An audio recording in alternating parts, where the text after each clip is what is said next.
En réalité, on a aujourd'hui une sorte de voyeurisme judiciaire qui fait que on a des représentations intellectuelles de personnes qui sont présentées à des juridictions plus que des personnes elles-mêmes.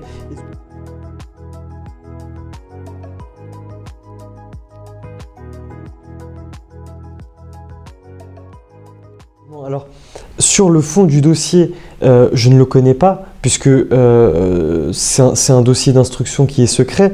Il n'est pas dans mon habitude de commenter effectivement des affaires que je ne connais pas sur le plan judiciaire. Par contre, ce que je peux vous indiquer, c'est que effectivement, la manière dont les instructions sont menées font que, vraisemblablement, la plupart du temps, on a non pas une personne qui ressort du dossier, mais on a la construction. Puisque l'accumulation des questions, la compilation des éléments qui vont être glanés par le magistrat instructeur ou dans le cadre de l'enquête par les policiers vont faire en sorte que on va compiler un certain nombre d'éléments sur la vie privée ou effectivement sur les faits et gestes d'une personne.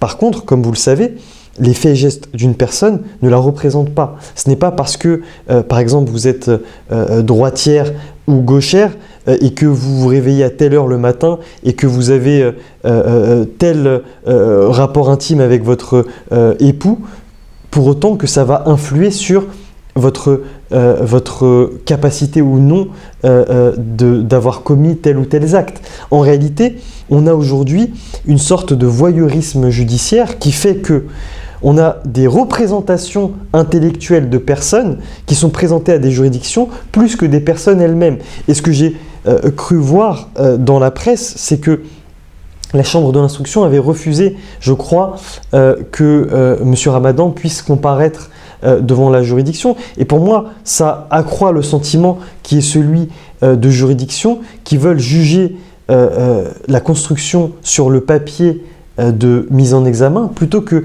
des mises en examen en chair et en os qui ont effectivement une personnalité et qui ne peuvent pas être réduits à la description d'un dossier ou la description qui est celui de l'accusation ou des plaignants.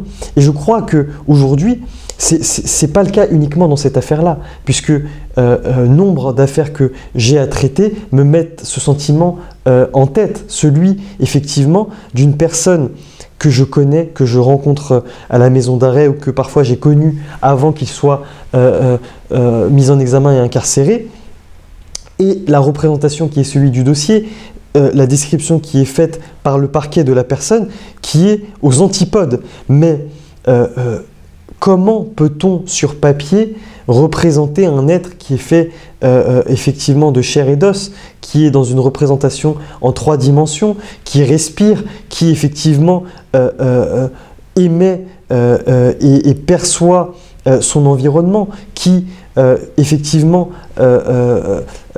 dégage des énergies. Comment peut-on représenter cela dans le cadre d'un dossier ?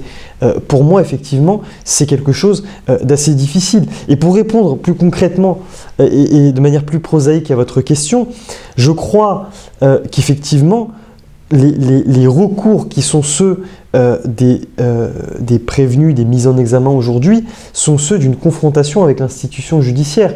Puisque si les dés sont pipés, si la balance de la justice n'est pas équitable et penche d'un côté plus que de l'autre, je crois que le seul moyen, c'est de mettre la pression sur les magistrats pour compenser. Et je faisais référence à ce rapport qui dénonçait certaines pratiques. Je crois que ce type de pratique ou d'autres constituent des remparts absolument nécessaires à l'exercice des droits de la défense. Et je crois que sans ces confrontations nécessaires, sans qu'il y ait une confrontation directe avec les magistrats, un bras de fer direct, je crois que rien n'est possible. Alors, je ne dis pas qu'il faille attaquer les magistrats, bien au contraire. Ce que je dis, c'est que lorsque des actes d'instruction où la manière dont les magistrats se sont comportés, on estime que ça ne correspond pas à la loi, je crois qu'il faut le dénoncer.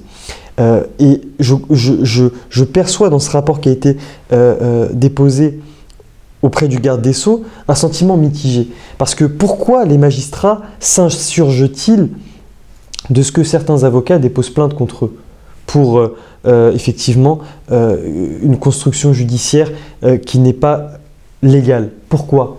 Est-ce que ces mêmes magistrats ont peur de l'instruction que leurs collègues feront de ces plaintes? Est-ce qu'eux-mêmes reconnaissent qu'ils vont être livrés à un sort incertain? C'est parfois l'impression que nous avons lorsque nous constatons que des magistrats s'offusquent lorsque des requêtes en nullité contre certains de leurs actes sont déposées ou lorsque des plaintes sont parfois déposées contre certains de ces magistrats. Ils s'offusquent alors même qu'effectivement on a des magistrats qui sont censés, tout comme eux, instruire indépendamment les plaintes.